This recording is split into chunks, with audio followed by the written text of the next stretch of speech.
Bab kelima. Sementara musim dingin mendekat, Molly jadi semakin merepotkan.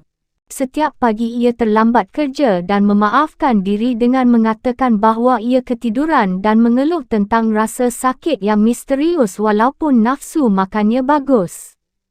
Dengan segala macam dalih, ia melarikan diri dari jam kerja dan pergi ke kolam minum, tempat ia akan berdiri dengan tolol sambil menatap pantulannya sendiri. Namun, ada suatu desas-desus lebih serius tentang hal ini. Pada suatu hari saat Molly jalan-jalan dengan gembira di halaman, mempermainkan ekornya sendiri yang panjang dan mengunyah segenggam jerami, Clover menariknya ke samping. "Molly," katanya, "aku mahu bicara serius denganmu. Pagi tadi aku melihatmu berdiri di pagar yang memisahkan peternakan binatang dengan Foxwood. Salah seorang anak buah Pak Pilkington berdiri di sisi lain pagar itu. Dan aku berada pada jarak yang jauh, tetapi aku merasa yakin bahawa aku melihat ia bicara denganmu dan kamu membiarkannya mengelus hidungmu. Apa artinya ini, Molly? Ia tidak melakukannya, dan aku pun tidak." "Itu tak benar," teriak Molly, mulai berjingkrak ke sana kemari dan menggaruk tanah. "Molly, pandang wajahku. Apakah kamu bicara atas nama kehormatanmu bahawa orang itu benar tidak mengelus-elus hidungmu?" "Tidak, itu tidak benar," ulang Molly, tetapi ia tidak bisa memandang wajah Clover, dan sejenak kemudian ia meloncat dan berlari kencang memasuki ladang. Suatu gagasan menyentak Clover. Tanpa mengatakan pada siapa pun, ia pergi ke bilik Molly dan membalik jerami dengan kukunya. Tersembunyi di bawah tumpukan jerami itu gula dan beberapa lembar pita warna-warni. 3 hari kemudian Molly menghilang. Selama beberapa minggu tak ada khabar mengenai keberadaannya, kemudian burung-burung dara mengabarkan bahawa mereka melihat Molly di sisi lain di Willingdon. Ia berada di antara 2 kayu penarik kereta anjing bercat merah dan hitam yang berdiri di luar sebuah kafe. Seorang lelaki gemuk berwajah kemerahan mengenakan celana ketat dan pelindung kaki, yang tampak seperti seorang publikan, sedang mengelus-elus hidung Molly sambil memberinya gula. Mantel Molly baru dan ia mengenakan pita di seputar jambulnya. Kuda betina itu tampak sangat menikmati perlakuan seperti itu, begitu kata burung-burung dara. Tak seekor pun dari binatang itu yang pernah menyebut nama Molly lagi. Pada Januari datanglah musim dingin yang mencekam. Bumi seperti besi dan tidak ada yang bisa dilakukan lagi di ladang. Banyak rapat diadakan di lumbung besar itu, dan babi-babi menyibukkan diri dengan merancang pekerjaan untuk musim yang akan datang. Sudah disepakati bahawa babi-babi, yang nyata-nyata lebih pandai dibandingkan binatang lainnya, harus memutuskan semua masalah kebijakan di peternakan itu, walaupun keputusan itu masih harus disahkan oleh suara mayoritas. Rancangan ini sudah bisa berjalan dengan baik, seandainya tidak ada perdebatan antara Snowball dan Napoleon. 2 binatang itu selalu saling tidak cocok dalam segala hal. Jika salah satu mengusulkan menabur jelai, gandum untuk membuat bir lebih luas, yang lain sudah pasti menuntut menabur oat, gandum jenis lain, lebih luas. Dan jika salah satu di antara mereka mengatakan bahawa ladang yang semacam itu hanya cocok untuk ditanami kubis, yang lain akan menyatakan bahawa ladang itu tidak cocok ditanami apapun kecuali umbi-umbian. Masing-masing punya alasan dan setelahnya terjadi perdebatan seru.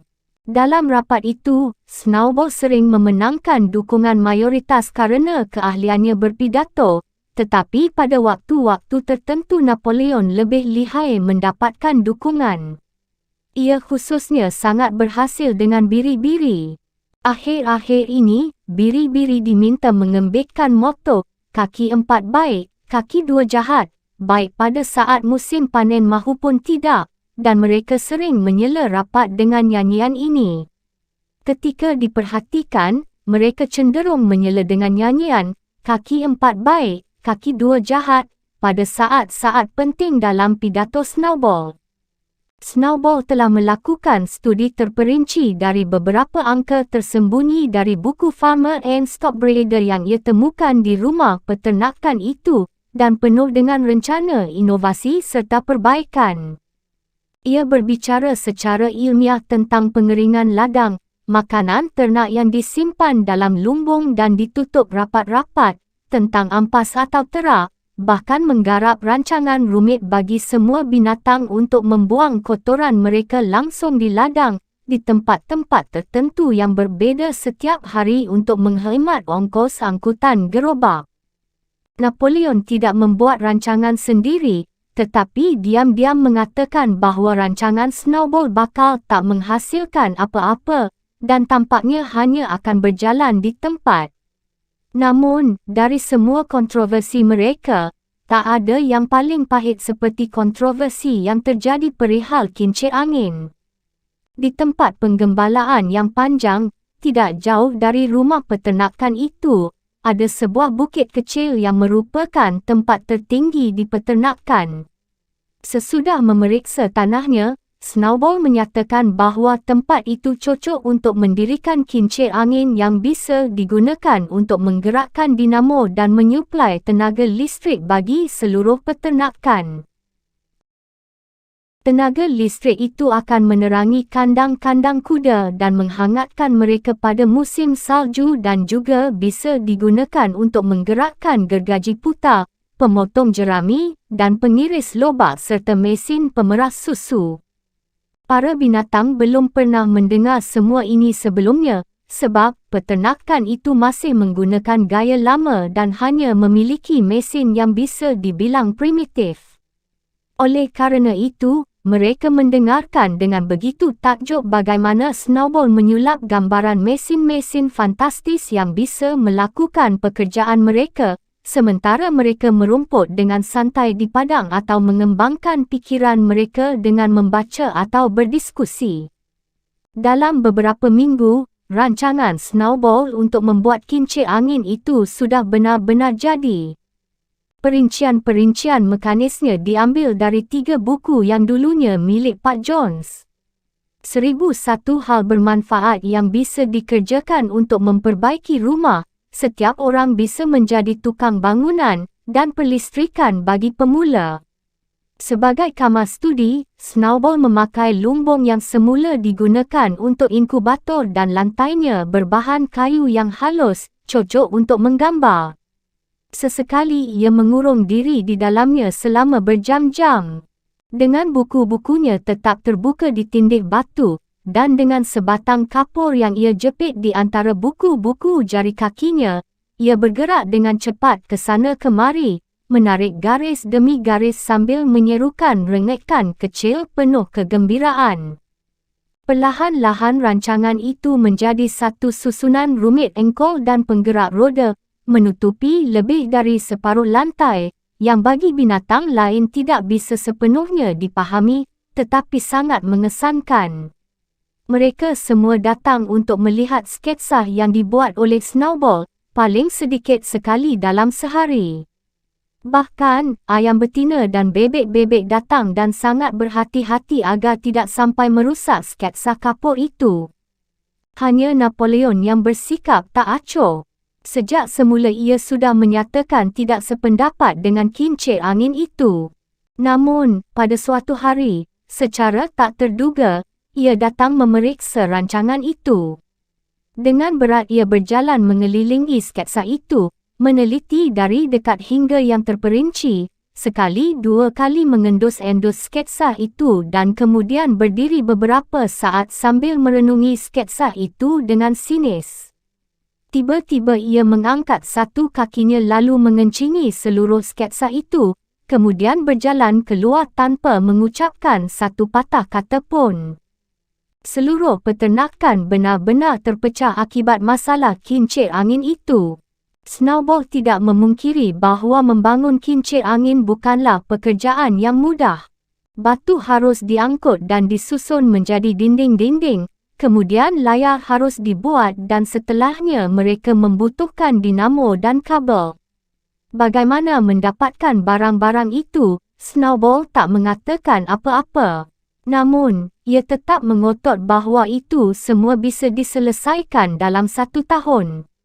Setelah itu, ia menyatakan, begitu banyak tenaga kerja yang bisa dihemat sehingga kelak binatang-binatang itu hanya harus kerja 3 hari dalam seminggu. Akan tetapi, Napoleon berpendapat bahawa kebutuhan besar sekarang ini adalah meningkatkan produksi makanan, dan jika mereka menghabiskan tenaga untuk gagasan kincir angin itu, mereka akan mati kelaparan. Binatang-binatang itu membentuk 2 kelompok dengan slogan, pilih Snowball dan 3 hari kerja dalam seminggu, dan pilih Napoleon dan palung-palung penuh makanan. Benjamin satu-satunya binatang yang tidak memihak fraksi manapun. Ia tidak mahu percaya bahawa makanan akan berlimpah ruah atau bahawa kincir angin itu akan menghemat tenaga kerja. Ada atau tidak adanya kincir angin, katanya, hidup akan terus berjalan seperti yang sudah terjadi, yakni dengan buruk. Di samping perdebatan mengenai kincir angin, ada pertanyaan tentang mempertahankan peternakan itu. Sudah disadari sepenuhnya bahawa meskipun manusia-manusia itu telah ditaklukkan dalam perang kandang sapi, sangat mungkin mereka melakukan upaya lain dan memutuskan untuk merebut peternakan itu dan mengembalikan kekuasaan Pak Jones.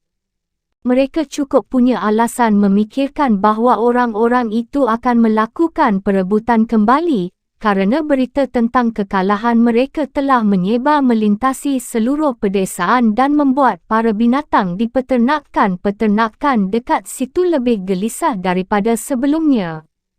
Seperti biasa, Snowball dan Napoleon selalu tampak tidak akur.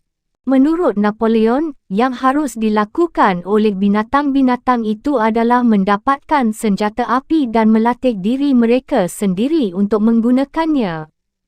Menurut Snowball, mereka harus mengirimkan lebih dan lebih banyak lagi merpati pos dan merangsang binatang-binatang di peternakan lain untuk memberontak. Yang satu berpendapat bahawa jika tidak bisa mempertahankan diri mereka sendiri, mereka pasti bakal ditaklukkan. Yang lain berpendapat bahawa jika pemberontakan terjadi di mana-mana, mereka tidak perlu mempertahankan diri mereka sendiri. Para binatang itu pertama-tama mendengarkan Napoleon, kemudian mendengarkan Snowball, dan tidak bisa mengambil keputusan mana yang betul. Memang, mereka selalu merasa sepakat dengan siapa yang tengah bicara saat itu. Akhirnya, tibalah hari ketika rencana Snowball selesai. Pada rapat minggu berikutnya dibicarakan masalah apakah pekerjaan di kincir angin itu akan dimulai atau tidak. Waktu para binatang sudah berkumpul di lumbung besar, Snowball berdiri dan meski kadang-kadang diganggu oleh embikan biri-biri, mengajukan alasannya untuk mendorong pembangunan kincir angin. Kemudian, Napoleon berdiri untuk menjawab. Dengan amat perlahan ia mengatakan bahawa kincir angin itu omong kosong dan bahawa ia menganjurkan tak seekor binatang pun memberikan dukungannya untuk itu, kemudian langsung duduk lagi. Ia bicara hanya selama 30 detik, dan seakan hampir tak acuh akan efek yang dihasilkannya. Mendengar ini, Snowball melompat berdiri, dan membentak agar biri-biri yang sudah mulai mengembik lagi, untuk diam, mulai bersemangat lagi mendukung pembangunan kincir angin. Sampai saat itu simpati para binatang terbagi rata, tetapi kefasihan Snowball segera saja membuat mereka terpesona. Dengan kalimat-kalimat bercahaya, ia melukiskan gambaran kemungkinan peternakan binatang kalau pekerjaan berat sudah diangkat dari punggung binatang-binatang itu. Imajinasinya sekarang sudah berjalan jauh di luar pemotong jerami dan pengiris lobak. Listrik, katanya, bisa menjalankan mesin penebah, bajak, garu, penggulung, pemanen, dan pengikat, di samping melengkapi setiap kandang dengan lampu listrik sendiri, air panas dan dingin, dan sebuah pemanas udara. Pada waktu ia sudah selesai bicara, tidak diragukan lagi mahu ke mana suara para binatang akan diberikan. Namun persis pada saat itu Napoleon berdiri, dan sambil melemparkan satu lirikan aneh pada Snowball, mengeluarkan semacam rengekan bernada tinggi yang belum pernah mereka dengar. Mendengar rengekan itu, terdengar bunyi anjing menyalak yang mengerikan dari luar lumbung, dan 9 anjing besar yang mengenakan kerah bertatahkan kuningan datang memasuki lumbung itu. Mereka menerjang langsung ke arah Snowball, yang melompat dari tempatnya pada waktu yang tepat untuk menghindari rahang anjing-anjing yang mahu mencaploknya. Dalam sekejap, ia sudah keluar dari pintu, sementara anjing-anjing itu mengejarnya. Karena terlalu heran dan takut bicara, semua binatang berkerumun di pintu untuk menonton pengejaran itu. Snowball berlari dengan cepat menyeberangi padang rumput yang panjang menuju jalan. Ia berlari secepat larinya seekor babi, tetapi anjing-anjing itu tepat berada di belakangnya. Tiba-tiba ia terpeleset dan tampaknya anjing-anjing itu pasti bisa menangkapnya. Kemudian, Snowball berdiri lagi, sambil berlari secepat-cepatnya. Salah seekor anjing itu hampir mencaplok ekor Snowball, tetapi Snowball mengguncangkannya sampai lepas pada waktu yang tepat. Kemudian, Snowball berlari lebih kencang lagi, dan dengan jarak beberapa inci, menyelinap lewat sebuah lubang di pagar dan tak terlihat lagi. Diam dan ketakutan, binatang-binatang itu merayap kembali ke dalam lumbung. Anjing-anjing itu segera kembali. Mulanya tak seekor pun binatang itu mampu membayangkan dari mana datangnya anjing-anjing itu, tetapi masalah itu segera terselesaikan. Mereka adalah anak-anak anjing yang sudah diambil Napoleon dari induk mereka dan dipeliharanya sendiri. Meskipun belum benar-benar dewasa, anjing-anjing itu besar, dan mukanya galak seperti serigala. Mereka selalu ada di dekat Napoleon. Tampak bahawa mereka mengibaskan ekor pada Napoleon dengan cara yang sama seperti anjing lain biasa melakukannya terhadap Pak Jones. Napoleon, dengan anjing-anjing itu mengikutinya, sekarang naik ke bagian lantai yang ditinggikan tempat meja dulu berdiri untuk berpidato. Ia mengumumkan bahawa mulai saat itu, rapat minggu pagi akan ditiadakan. Itu tidak penting, katanya, dan buang waktu. Pada masa depan semua pertanyaan berkaitan dengan pekerjaan di peternakan itu akan ditetapkan oleh satu panitia khusus babi, diketuai oleh dirinya sendiri. Panitia ini akan mengadakan rapat tertutup dan setelah itu menyampaikan keputusan mereka pada binatang lainnya. Para binatang masih bisa berkumpul pada minggu pagi untuk menghormati bendera, menyanyikan binatang Inggris, dan menerima perintah untuk seminggu, tetapi tidak akan ada perdebatan. Kendati kaget dengan pengusiran Snowball, binatang-binatang itu kecewa mendengar pengumuman ini. Beberapa dari mereka bisa saja protes andaikan menemukan argumentasi yang tepat. Bahkan, Boxer pun terlihat gelisah. Ia menarik telinganya ke belakang, menggelengkan surai depannya beberapa kali, dan berusaha keras menghimpun pikirannya, tetapi akhirnya ia tak bisa memikirkan apapun untuk dikatakan. Akan tetapi, sebahagian dari babi-babi itu lebih fasih bicara. 4 babi muda di barisan depan mengeluarkan jeritan melengking tanda tidak sepakat, dan keempat-empatnya melompat berdiri dan langsung bicara. Namun tiba-tiba, anjing-anjing yang duduk di seputar Napoleon menggeram mengancam, dan babi-babi itu terdiam, lalu duduk kembali. Kemudian, si biri-biri mulai mengembik keras, kaki 4 baik, kaki 2 jahat, yang berlangsung selama hampir 1/4 jam dan mengakhiri setiap kesempatan diskusi. Kelak Skille disuruh berkeliling peternakan untuk menjelaskan pengaturan baru itu pada yang lainnya.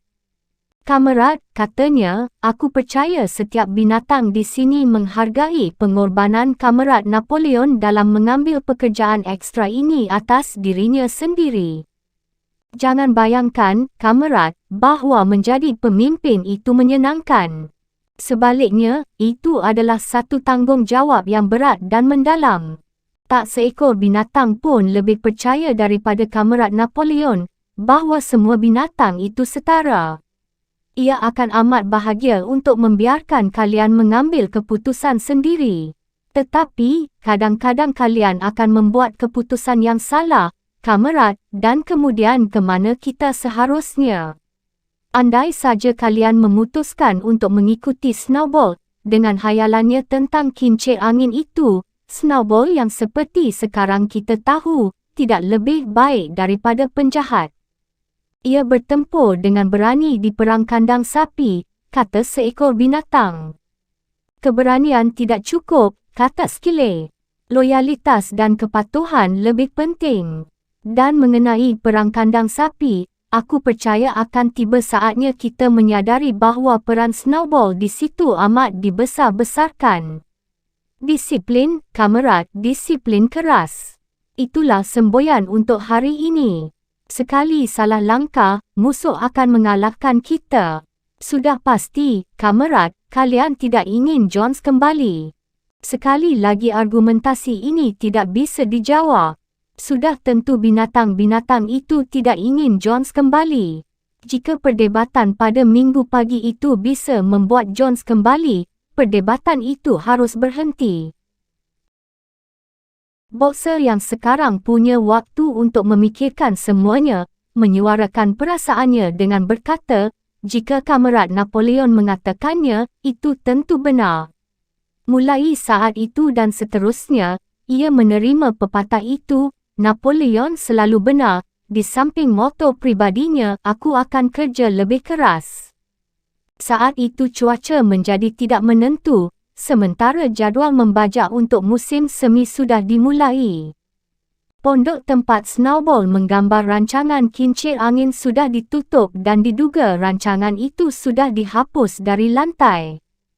Setiap minggu pagi pada pukul 10 para binatang berkumpul dalam lumbung besar untuk menerima perintah untuk seminggu ke depan.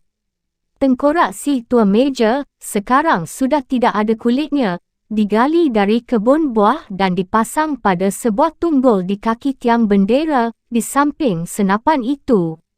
Setelah mengibarkan bendera, binatang-binatang itu diminta berbaris melewati tengkorak itu dengan sikap menghormat sebelum memasuki lumbung. Sekarang mereka tidak duduk bersama-sama seperti sebelumnya.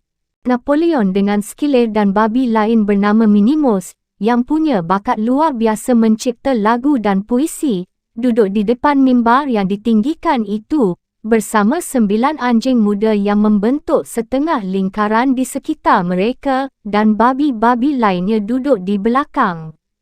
Binatang-binatang yang selebihnya duduk menghadap mereka di bagian utama lumbung. Napoleon membacakan perintah untuk seminggu dalam gaya militer yang tegas, dan setelah sekali menyanyikan, binatang Inggris, semua binatang bubar. Pada minggu ketiga setelah Snowball disingkirkan, binatang-binatang itu agak heran mendengar Napoleon mengumumkan bahawa bagaimanapun kincir angin itu harus dibangun. Ia tidak memberi alasan mengapa ia berubah pikiran, tetapi sekadar memperingatkan binatang-binatang itu bahawa tugas ekstra ini berarti kerja keras, bahkan mungkin perlu mengurangi ransum mereka. Bagaimanapun, rancangan itu sudah disiapkan sampai seperinci-perincinya. Sebuah komisi khusus babi telah mengerjakannya selama 3 minggu terakhir. Pembangunan kincir angin itu, dengan berbagai perbaikan lainnya, diharapkan akan selesai dalam 2 tahun. Malam itu Skile menjelaskan secara pribadi pada binatang-binatang lain bahawa sebenarnya Napoleon tidak pernah menentang kincir angin itu. Sebaliknya, dialah yang pada mulanya memperjuangkannya, dan rancangan yang sudah digambar Snowball di atas lantai pondok inkubator itu sebenarnya telah dicuri dari tumpukan kertas Napoleon. Pada kenyataannya, kincir angin itu milik Napoleon. Mengapa, kalau begitu, tanya seekor binatang, ia menentangnya dengan keras. Di sini Skiller tampak amat licik. Itu, katanya, adalah kepintaran kamerat Napoleon. Ia terlihat menentang kincir angin tersebut sekadar sebagai manuver untuk menyingkirkan Snowball, yang punya sifat berbahaya dan penuh pengaruh jahat. Sekarang, kerana Snowball sudah tidak menghalanginya lagi, rencana itu bisa berjalan terus tanpa gangguannya. Ia mengulang beberapa kali, taktik, kamerat, taktik, sambil melompat-lompat dan mengibaskan ekornya dengan tawa ceria. Binatang-binatang itu tidak tahu pasti apa maksud kata tersebut, tetapi Skiller bicara dengan begitu meyakinkan, dan 3 anjing yang kebetulan bersamanya menggeram begitu mengancam, sehingga mereka menerima penjelasannya tanpa bertanya lebih lanjut. Bab ke-6. Sepanjang tahun binatang-binatang itu bekerja seperti budak. Namun, mereka bahagia melakukan pekerjaan mereka.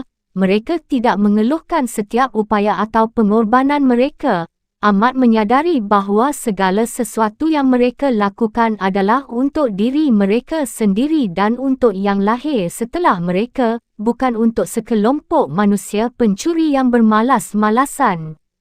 Sepanjang musim semi dan musim panas, mereka bekerja 60 jam seminggu, dan pada Agustus Napoleon mengumumkan bahawa minggu malam juga ada kerja.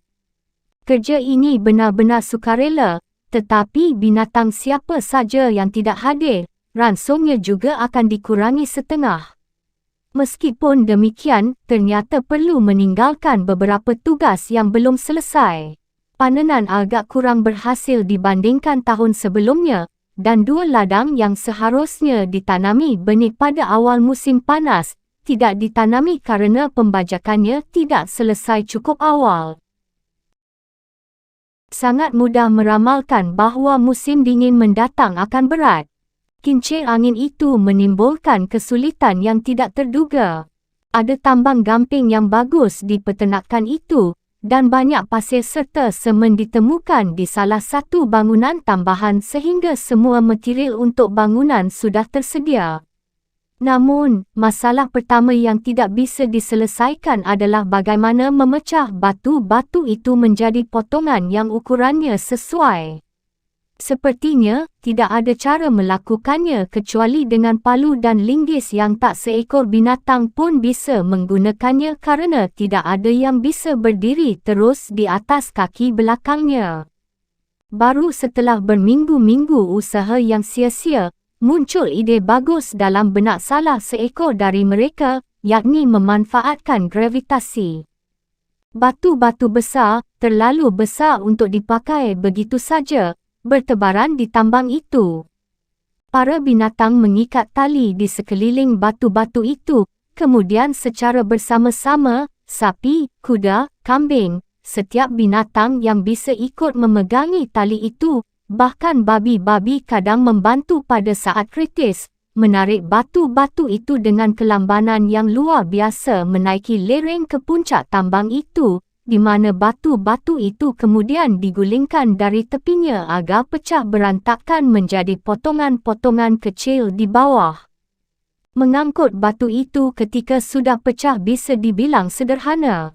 Kuda-kuda membawanya pergi dengan troli. Biri-biri menarik satu bongkah, bahkan Muriel dan Benjamin mengikatkan diri pada sebuah kereta penarik tua dan memberikan bagian kerja mereka. Pada akhir musim panas sudah ada cukup banyak batu yang terkumpul dan pembangunan dimulai di bawah pengawasan para babi. Akan tetapi, proses penuh kerja keras itu berjalan begitu lamban.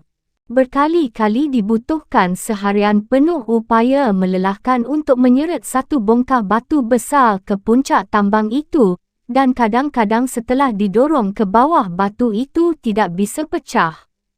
Tak akan ada yang berhasil jika tanpa boxer, yang kekuatannya seakan sama dengan kekuatan seluruh binatang lainnya jika disatukan. Waktu bongkahan batu itu mulai meluncur turun dan binatang-binatang itu berteriak sia-sia kerana ikut terseret menuruni bukit, selalu boxer yang meregangkan tubuhnya pada tali dan menghentikan batu itu. Melihat boxer bekerja keras mendaki lereng itu inci demi inci, nafasnya terengah-engah, ujung kuku kakinya mencakar tanah, dan pinggangnya yang gemuk bersimbah peluh. Hati setiap binatang diliputi kekaguman. Clover memperingatkan boxer untuk berhati-hati agar jangan terlalu tegang, tetapi boxer tidak pernah mahu mendengarkan. Dua slogannya, "Aku akan bekerja lebih keras," dan "Napoleon selalu benar," baginya seakan merupakan satu jawaban yang cukup untuk mengatasi semua masalah. Ia sudah membuat kesepakatan dengan ayam jantan untuk membangunkannya 1 jam lebih awal, bukan setengah jam setiap pagi. Dan pada waktu-waktu senggangnya, yang sekarang tidak terlalu banyak, ia akan pergi sendirian ke tambang itu, mengumpulkan setumpuk batu pecah, dan menyeretnya ke kawasan kincir angin tanpa ada yang membantu. Binatang-binatang itu keadaannya belum parah sepanjang musim panas itu meskipun pekerjaan mereka berat. Mereka sudah tidak punya makanan lebih banyak daripada masa Pak Jones, tetapi paling tidak makanan mereka tidak berkurang. Keuntungan hanya memberi makan diri mereka sendiri, tanpa harus yang memberi makan 5 makhluk manusia yang hidup berlebihan, begitu besar sehingga membutuhkan jauh lebih banyak kegagalan untuk itu. Dan dalam beberapa hal, metode para binatang untuk melakukan hal-hal itu lebih efisien dan menghemat tenaga.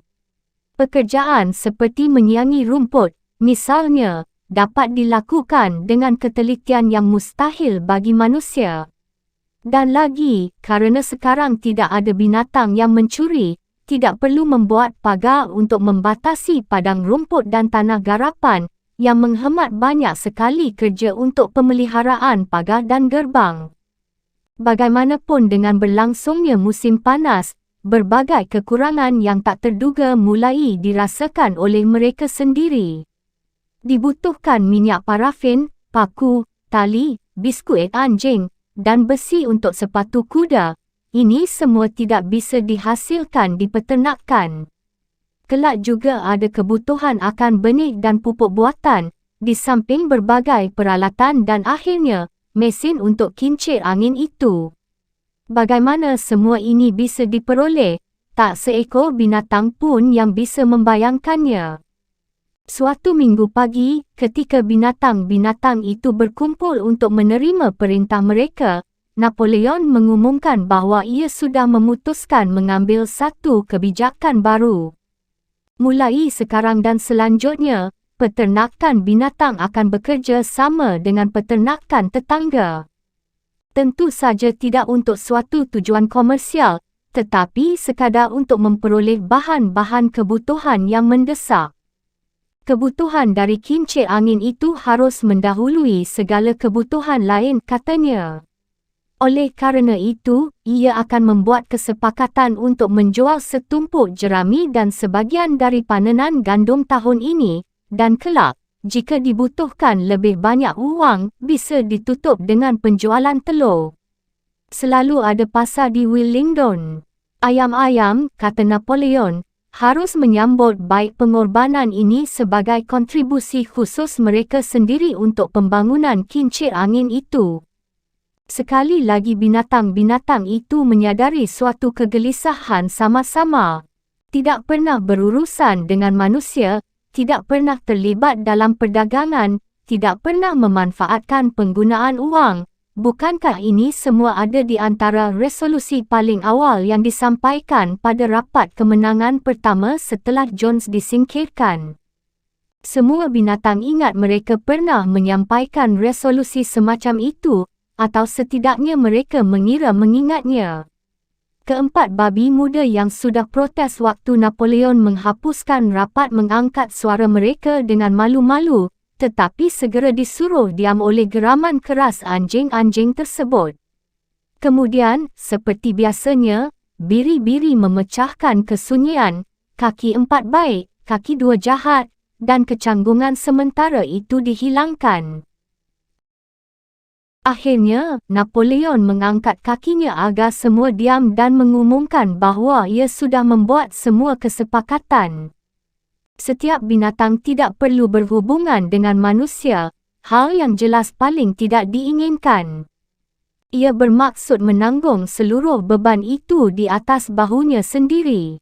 Pak Whymper, seorang pengacara yang tinggal di Willingdon, sudah sepakat bertindak sebagai perantara antara peternakan binatang dengan dunia luar dan akan mengunjungi peternakan itu setiap Senin pagi untuk menerima instruksinya.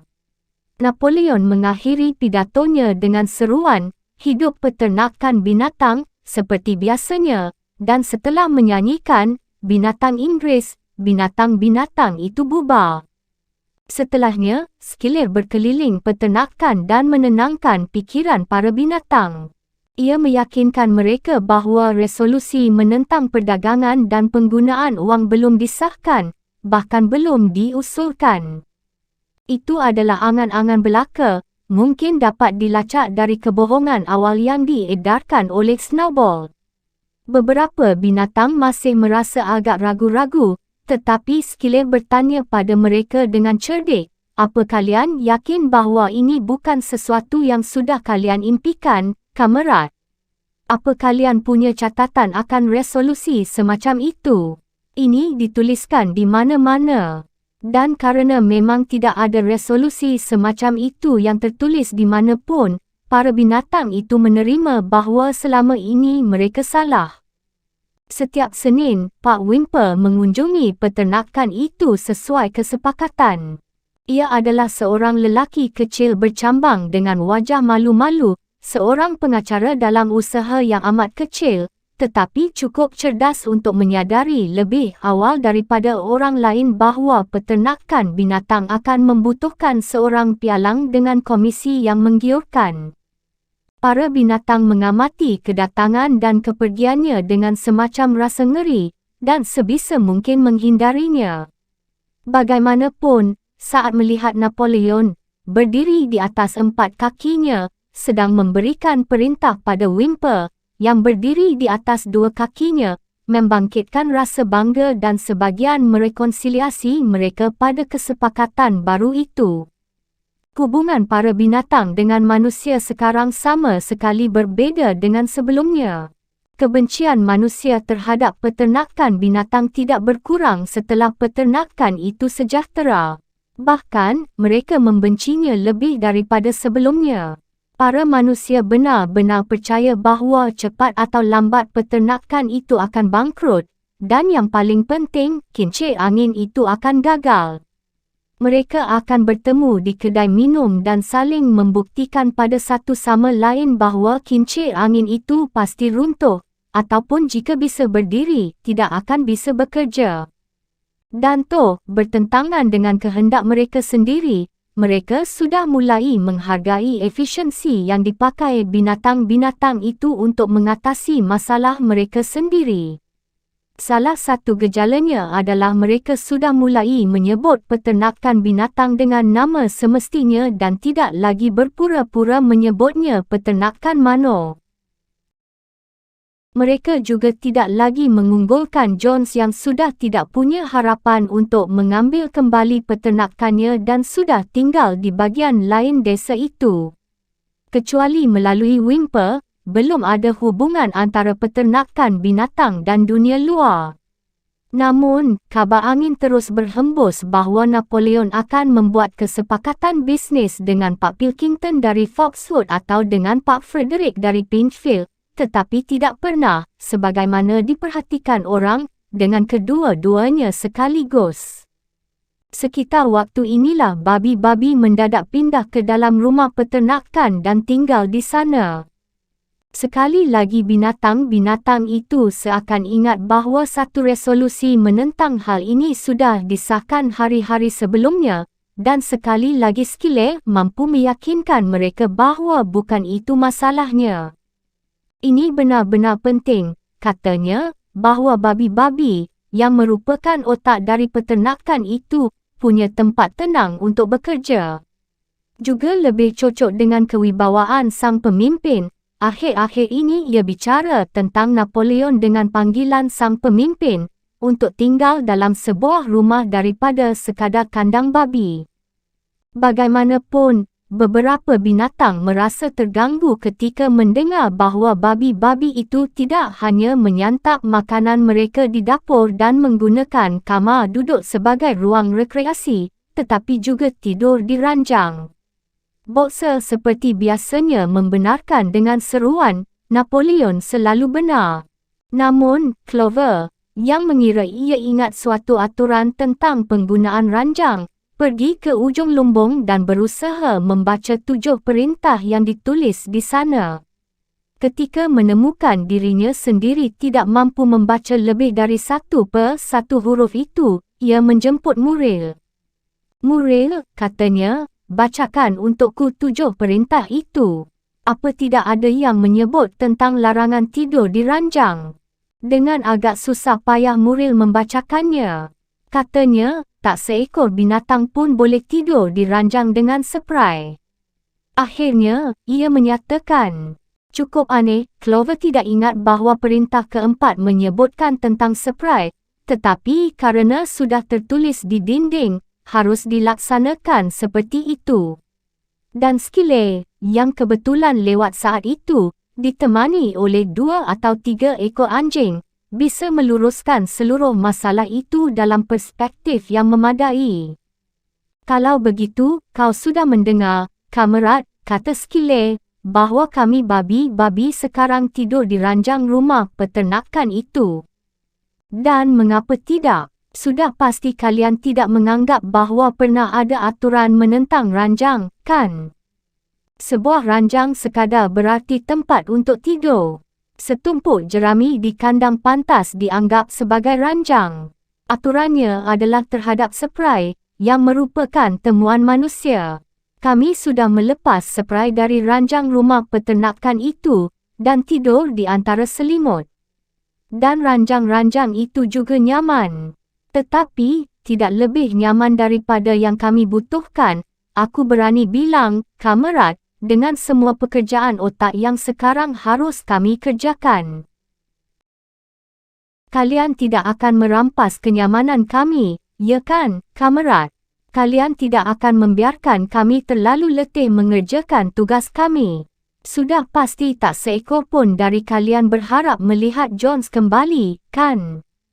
Binatang-binatang itu langsung meyakinkan Skille tentang hal ini, dan tidak ada lagi obrolan tentang babi-babi yang tidur di ranjang dalam rumah peternakan itu. Beberapa hari kemudian, ketika diumumkan bahawa mulai sekarang babi-babi akan bangun 1 jam lebih lambat pada pagi hari daripada binatang lainnya, juga tidak ada keluhan tentang itu. Pada musim panas, binatang-binatang itu lelah tetapi bahagia.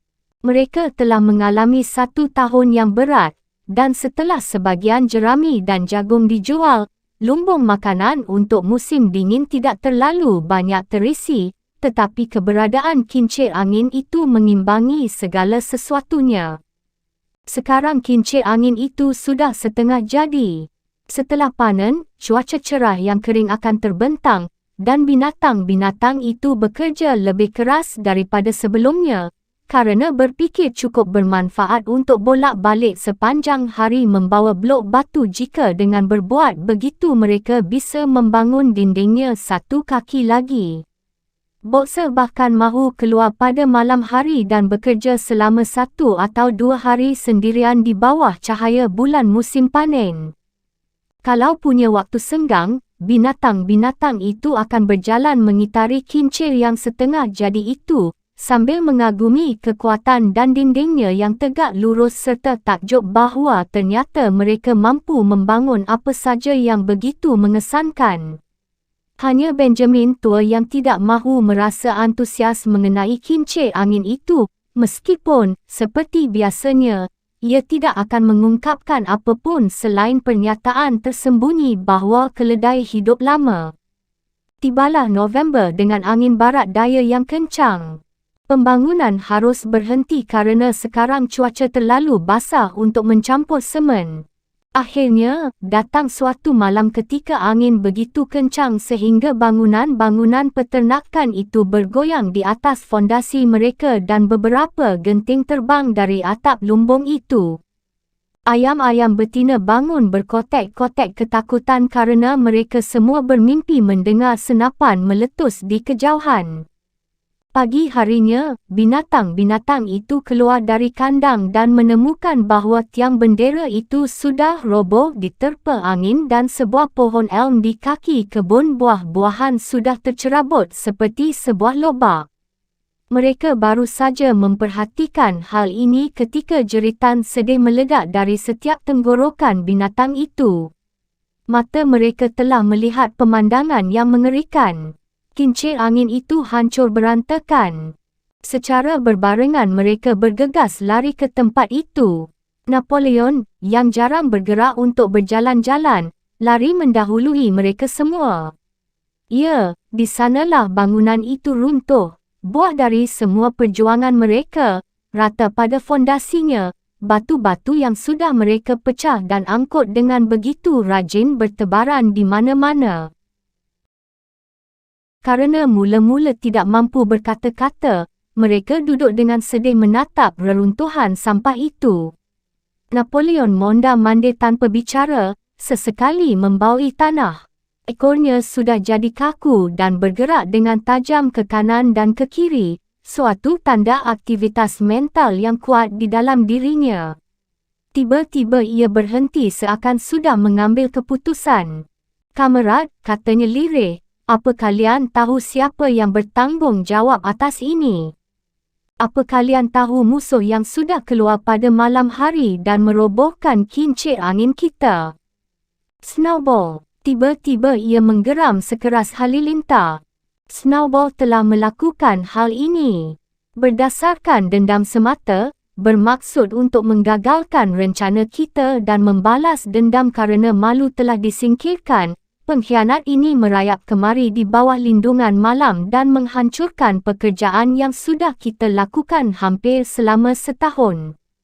Kamerad, sekarang juga aku menjatuhkan hukuman mati atas Snowball, pahlawan binatang, peringkat 2, dan setengah keranjang apel bagi siapa saja yang berhasil menyeretnya ke pengadilan. 1 keranjang penuh pada siapa saja yang menangkapnya hidup-hidup.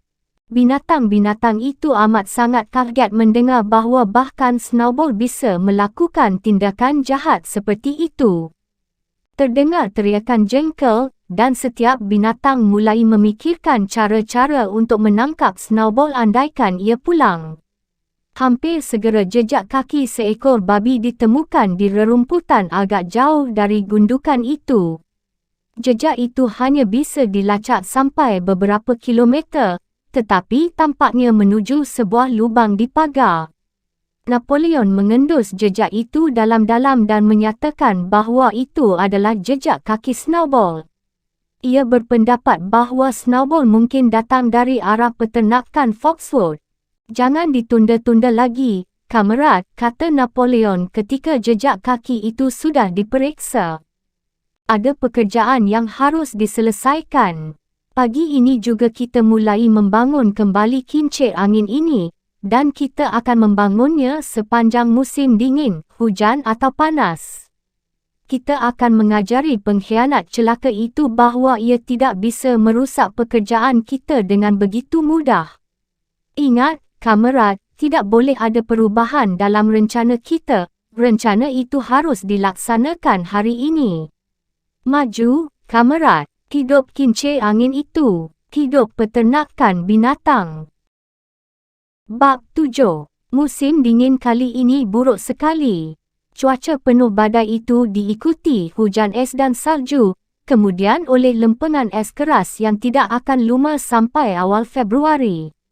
Para binatang berusaha sebaik mungkin untuk membangun kincir angin itu kembali, karena tahu benar bahawa dunia luar mengamati mereka, dan bahawa manusia yang iri itu akan bergembira dan merasa menang jika kincir angin itu tidak selesai tepat pada waktunya. Karena dengki, manusia-manusia itu pura-pura tidak percaya bahawa Snowball yang menghancurkan kincir angin itu, mereka bilang bahawa kincir itu ambruk kerana dindingnya terlalu tipis. Binatang-binatang itu tahu bahawa bukan itu masalahnya. Tetap saja, sudah diputuskan bahawa kali ini tembok-tembok itu akan dibangun 3 kaki lebih tebal sebagai ganti tembok sebelumnya yang tebalnya 18 inci, yang berarti mengumpulkan jauh lebih banyak batu. Untuk waktu yang lama, tambang itu penuh dengan hujan salju dan tidak ada yang bisa dilakukan. Beberapa kemajuan dibuat selama cuaca kering beku yang mengikuti, tetapi itu pekerjaan yang kejam, dan para binatang tidak bisa merasa begitu penuh harap seperti yang mereka rasakan sebelumnya. Mereka selalu kedinginan, dan biasanya juga lapar. Hanya Boxer dan Clover yang tidak pernah patah hati. Skille membuat pidato amat bagus tentang kegembiraan pelayanan dan kewibawaan kerja, tetapi binatang lainnya menemukan lebih banyak inspirasi dalam kekuatan Boxer dan teriakannya yang tidak pernah berhenti, "Aku akan kerja lebih keras." Pada Januari persediaan pakan tinggal sedikit. Ransum jagung dikurangi secara drastis, dan diumumkan bahawa ransum kentang ekstra akan diberikan untuk menggantikannya. Namun, ternyata sebahagian besar hasil kentang itu sudah membeku dalam tong kerana penutupnya kurang tebal. Kentang itu jadi empuk dan kehilangan warna, dan hanya beberapa yang bisa dimakan. Selama berhari-hari pada suatu waktu binatang-binatang itu tidak punya pakan apa-apa kecuali sekam dan ubi. Kelaparan seakan menatap wajah mereka. Amat sangat penting untuk menutupi kenyataan ini dari dunia luar. Mendapat semangat oleh runtuhnya kincir angin itu, manusia mulai menemukan kebohongan baru tentang peternakan binatang. Sekali lagi diberitakan bahawa semua binatang hampir mati kerana kelaparan dan penyakit, dan bahawa mereka terus saling berkelahi satu sama lain dan terpaksa melakukan kanibalisme dan pembunuhan bayi. Napoleon amat menyadari akibat buruk yang bisa muncul jika fakta tentang situasi pakan mereka diketahui, dan ia memutuskan untuk memanfaatkan Pak Whymper untuk menyebarkan suatu kesan yang bertolak belakang. Hingga kini binatang-binatang itu sedikit atau tidak berhubungan dengan Whymper pada kunjungan mingguannya. Tetapi sekarang, beberapa binatang terpilih, kebanyakan biri-biri, diberi instruksi untuk berkomentar santai dalam pertemuan mereka bahawa ransum sudah ditingkatkan. Di samping itu, Napoleon memerintahkan agar tong-tong yang hampir kosong di gudang diisi hampir penuh dengan pasir, kemudian ditutupi dengan sisa gandum dan makanan yang masih ada. Dengan suatu dalih yang pas, Whymper diajak ke gudang dan diizinkan melirik tong-tong tersebut. Ia dibohongi dan kemudian melapor pada dunia luar bahawa tidak ada masalah kekurangan pakan di peternakan binatang itu. Bagaimanapun, menjelang akhir Januari jelaslah bahawa kiranya perlu membeli lebih banyak gandum dari tempat lain. Pada hari-hari itu, Napoleon jarang muncul di depan umum, tetapi menghabiskan semua waktunya di rumah peternakan, yang setiap pintu dijaga oleh anjing-anjing galak. Saat ia muncul, secara seremonial, terdapat pengawalan 6 anjing yang mengelilinginya dari dekat dan menggeram pada siapa saja yang datang terlalu dekat. Ia bahkan sering tidak muncul pada minggu pagi, tetapi mengeluarkan perintahnya melalui babi lainnya, biasanya Skille. Suatu minggu pagi, Skille mengumumkan bahawa ayam-ayam betina, yang baru saja masuk untuk bertelur lagi, harus menyerahkan telur mereka. Napoleon sudah menerima, lewat Whymper, kontrak untuk 400 telur seminggu. Harga dari telur ini akan membayar gandum dan pakan yang cukup untuk menjaga peternakan agar bisa bertahan sampai musim panas tiba dengan keadaan yang sudah lebih mudah. Waktu ayam-ayam betina mendengar ini mereka berteriak begitu mengerikan. Sebelumnya, mereka sudah diperingatkan bahawa pengorbanan ini mungkin perlu, tetapi belum percaya bahawa itu benar-benar akan terjadi. Mereka baru saja mengatur sarang agar siap mengerami telur pada musim semi, dan mereka protes bahawa mengambil telur-telur itu sekarang berarti pembunuhan. Untuk kali pertama sejak Jones disingkirkan, terjadi sesuatu yang menyerupai pemberontakan. Dipimpin oleh 3 ayam miniatur hitam yang masih muda, ayam-ayam betina itu membuat satu upaya untuk melawan kemahuan Napoleon. Metode mereka adalah terbang ke atas kasau dan bertelur di sana, yang pecah menghantam lantai. Napoleon bertindak dengan cepat dan kejam. Ia memerintahkan ransum ayam dihentikan dan menyatakan bahawa setiap binatang yang memberi sebutir jagung saja pada ayam betina akan dihukum mati. Anjing-anjing itu melihat bahawa perintah itu ditaati. Ayam-ayam betina itu bertahan selama 5 hari, lalu mereka menyerah dan kembali ke kotak sarang mereka. Sementara itu, 9 ayam betina sudah mati. Mayat mereka dikubur di kebun buah, dan dinyatakan mereka mati oleh koksidiosis. Wimper tidak mendengar apa-apa tentang masalah ini, dan telur-telur dikirim dengan baik. Sebuah mobil grosir masuk ke peternakan seminggu sekali untuk mengambil telur-telur itu. Sementara itu, tak ada lagi yang kelihatan dari Snowball. Kabarnya ia bersembunyi di salah satu peternakan tetangga, entah Foxwood atau Pinchfield. Waktu ini hubungan Napoleon dengan petani lain lebih baik dibandingkan sebelumnya. Kebetulan di halaman ada kayu yang ditumpuk 10 tahun sebelumnya ketika sebuah hutan kecil dibersihkan. Waktunya pas, dan Wimper sudah menyarankan Napoleon untuk menjualnya. Pak Pilkington dan Pak Frederick ingin sekali membelinya. Napoleon ragu-ragu memilih di antara keduanya, sulit untuk mengambil keputusan. Disadari bahawa saat Napoleon terlihat hampir sepakat dengan Frederick, Snowball dinyatakan tengah bersembunyi di Foxwood, sementara kalau ia mahu setuju dengan Pilkington, Snowball kabarnya berada di Pinchfield. Tiba-tiba, awal musim semi, ditemukan satu hal yang menggegarkan. Snowball diam-diam sering datang ke peternakan itu pada malam hari. Binatang-binatang itu merasa begitu gelisah sampai hampir tidak bisa tidur di kandang mereka. Setiap malam, katanya, ia datang merayap menyamar dalam gelap dan melakukan segala macam perbuatan buruk. Ia mencuri jagung, menumpahkan ember susu, memecahkan telur, menginjak-injak persemaian benih, menggigiti kulit pohon buah-buahan. Saat ada hal yang salah, biasanya yang disalahkan adalah Snowball. Jika sebuah jendela pecah atau saluran air tersumbat, sudah pasti ada yang bilang bahawa Snowball datang tadi malam dan melakukannya, dan ketika kunci gudang pakan hilang, seluruh peternakan itu yakin bahawa Snowball telah melemparkannya ke dalam sumur. Menarik juga, mereka tetap percaya hal ini bahkan setelah kunci yang hilang itu ditemukan di bawah sebuah kantong pakan. Para sapi bersama-sama menyatakan bahawa Snowball merayap ke dalam kandang mereka dan menyusu mereka yang sedang tidur. Tikus-tikus yang mengganggu pada musim dingin itu juga bersekongkol dengan Snowball. Napoleon menyatakan bahawa harus diadakan investigasi penuh mengenai kegiatan Snowball. Dengan dikawal anjing-anjingnya, ia berangkat dan melakukan tur pemeriksaan di bangunan-bangunan peternakan itu. Binatang lainnya mengikuti agak jauh di belakangnya.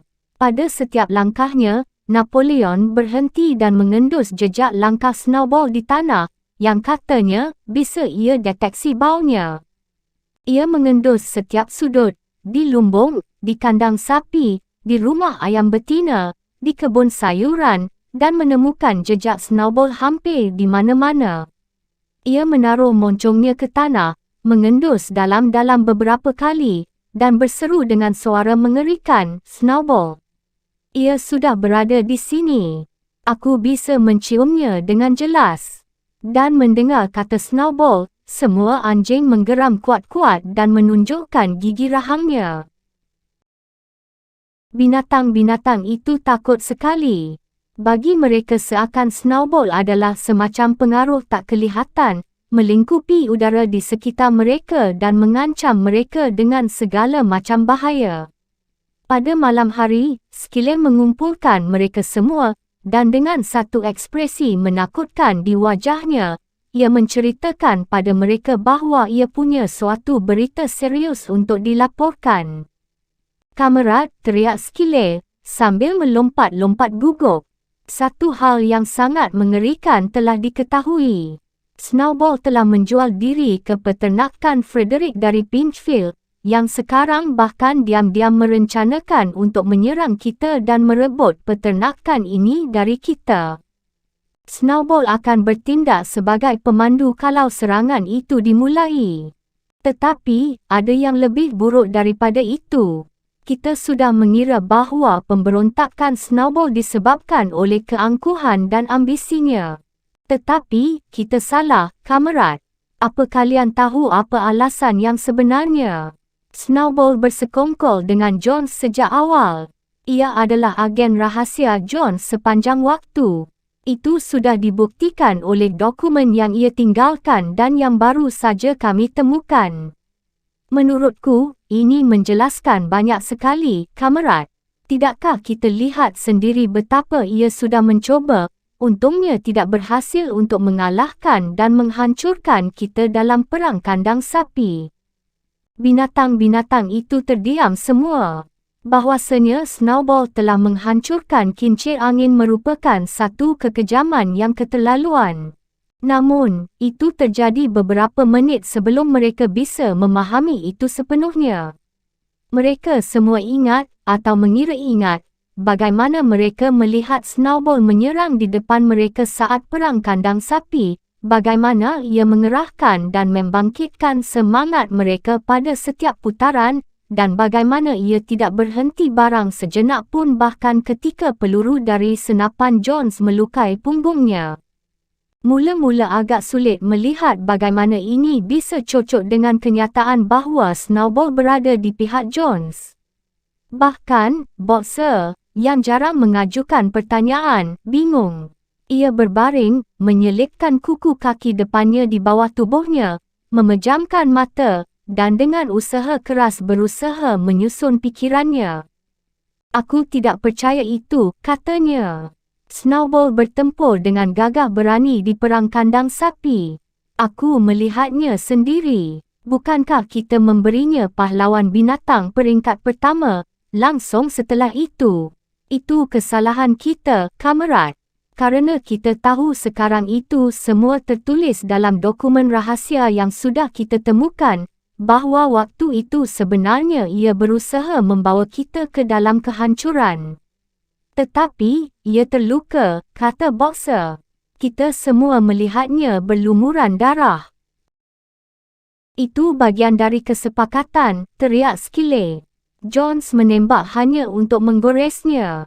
Aku bisa menunjukkan tulisannya sendiri pada kalian, jika kalian bisa membacanya." Rencananya adalah Snowball, pada saat kritis, akan memberi tanda pada musuh untuk melarikan diri dan meninggalkan padang pertempuran. Aku bahkan bisa mengatakan bahawa Snowball hampir berhasil, kamerad. Ia tentu akan berhasil jika bukan kerana pemimpin kita yang heroik, kamerad Napoleon.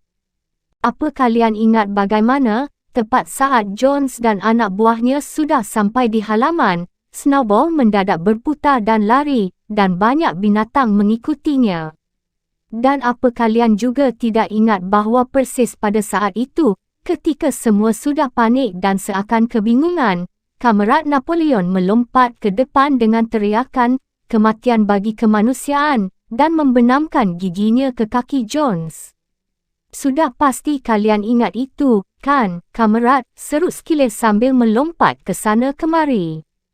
Sekarang ketika Skille menggambarkan adegan itu dengan begitu jelas, kelihatannya, binatang-binatang itu merasa tidak mengingatnya. Bagaimanapun, mereka ingat bahawa pada momen kritis peperangan itu, Snowball berbalik untuk lari. Namun, Boxer masih agak bingung. Aku tidak percaya Snowball pengkhianat sejak awal, akhirnya ia berkata. Apa yang sudah ia lakukan setelahnya berbeza. Tetapi, aku percaya bahawa di perang kandang sapi ia adalah seorang kamerat yang baik. Pemimpin kita, Kamerat Napoleon, sekila mengumumkan, sambil bicara amat lambat dan tegas, kategorial telah menyatakan, secara kategorikal, Kamerat, bahawa Snowball adalah agen rahsia John sejak awalnya, dan sejak lama sebelum pemberontakan itu pernah dipikirkan. Itu beda, kata Boxer. Jika Kamerat Napoleon yang mengatakannya, itu tentu betul.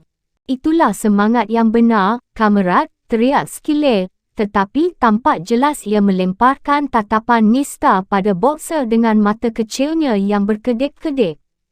Ia berbalik untuk pergi, kemudian berhenti dan menambahkan dengan impresif, aku memperingatkan setiap binatang di peternakan ini untuk membuka mata lebar-lebar. Karena, kita punya alasan untuk mengira bahawa beberapa agen rahsia Snowball berkeliaran di antara kita saat ini. 4 hari kemudian, setelah agak malam, Napoleon memerintahkan semua binatang untuk berkumpul di halaman. Ketika mereka semua sudah berkumpul, Napoleon muncul dari rumah peternakan sambil mengenakan kedua medalinya, karena akhir-akhir ini ia sudah menganugerahi dirinya sendiri, pahlawan binatang, peringkat pertama, dan pahlawan binatang, peringkat kedua, dengan 9 anjingnya yang besar melompat-lompat di sekelilingnya dan menggeram-geram sehingga semua binatang menggigil ketakutan. Mereka semua meringkuk dengan diam di tempat mereka masing-masing, seakan sudah tahu sebelumnya bahawa hal mengerikan akan terjadi. Napoleon berdiri dengan galak sambil mempelajari hadirin, kemudian mengeluarkan rengekan bernada tinggi. Anjing-anjing itu langsung melompat ke depan, merenggut 4 babi pada telinga dan menyeret mereka, yang melengking kesakitan dan ngeri, ke kaki Napoleon. Telinga babi-babi itu berdarah, anjing-anjing itu mencicipi darah, dan untuk sejenak mereka tampak seperti gila. Yang mengejutkan semua orang, 3 anjing itu melompat menubruk Boxer. Boxer melihat mereka datang dan mengangkat kakinya yang besar, menangkap seekor anjing di tengah udara, dan menjepitnya ke tanah. Anjing itu melengking minta ampun dan 2 lainnya lari dengan ekor di antara kaki mereka. Boxer menatap Napoleon untuk mencari tahu apa ia harus menginjak anjing itu sampai mati atau melepaskannya. Raut wajah Napoleon tampak berubah, dan dengan pedas memerintahkan Boxer untuk melepaskan anjing itu. Mendengar itu, Boxer mengangkat kakinya, dan anjing itu mengeloyor pergi, lecet-lecet dan melolong.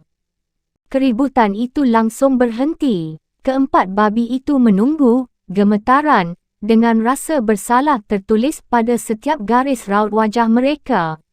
Sekarang Napoleon memanggil mereka untuk mengakui kejahatan mereka. Mereka adalah 4 babi yang sudah protes waktu Napoleon menghapuskan rapat minggu. Tanpa paksaan lebih lanjut, mereka mengaku bahawa selama ini mereka sudah diam-diam berhubungan dengan Snowball, bahkan sejak ia disingkirkan.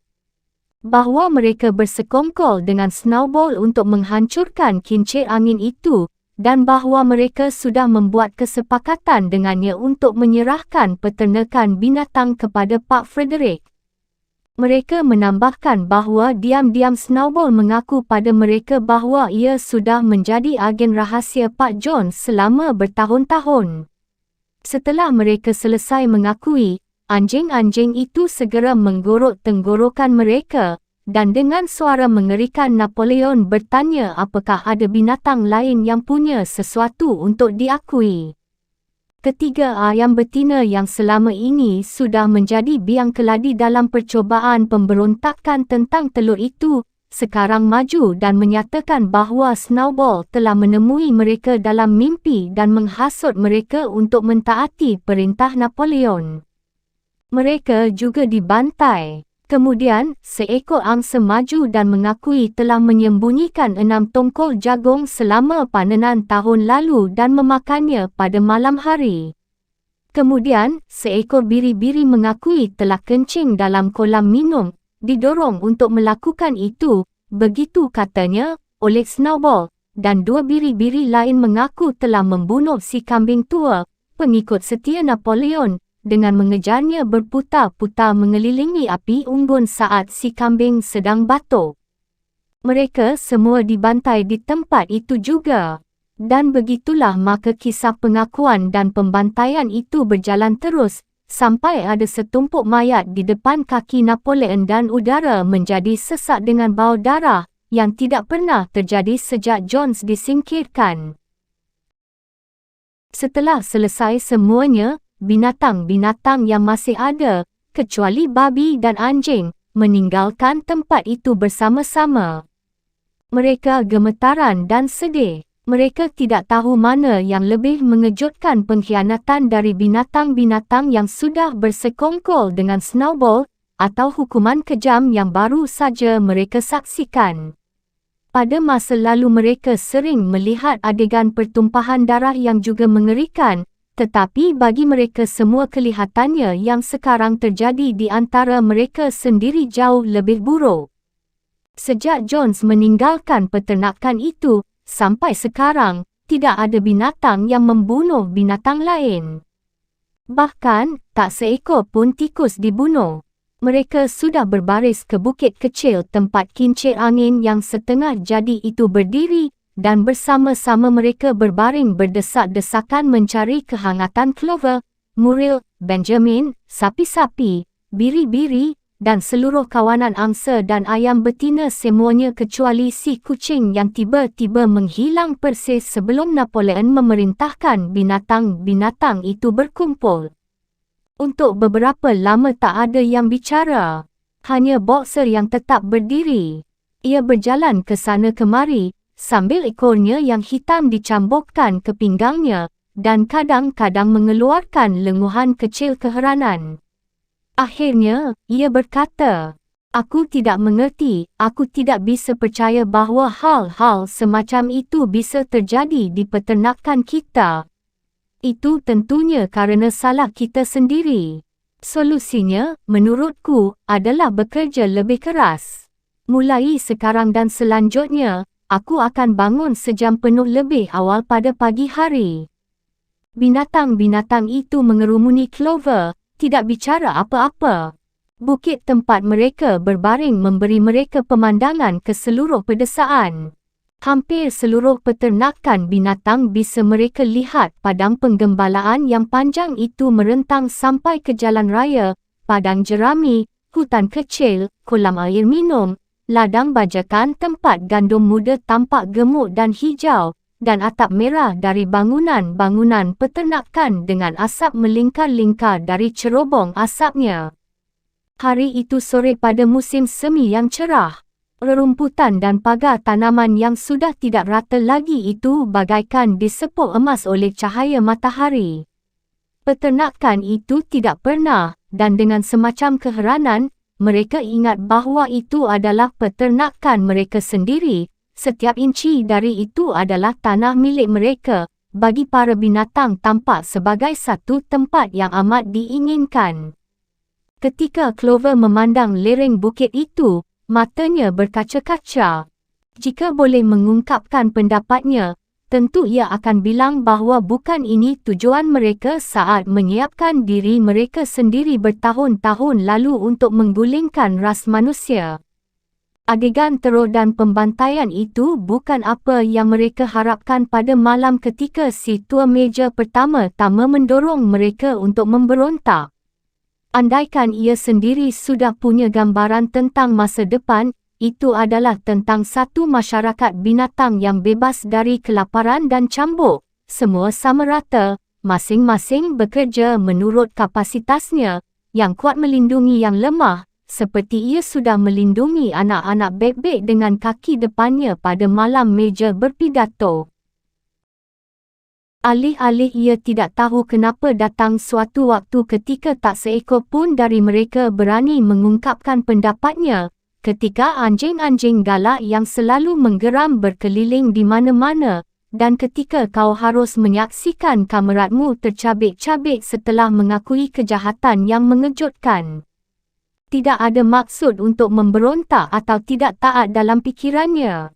Ia tahu bahawa, bahkan dengan keadaan seperti itu, mereka jauh lebih makmur daripada pada masa Jones, dan bahawa sebelum hal lain terjadi, mereka tetap perlu mencegah kembalinya manusia ke peternakan itu.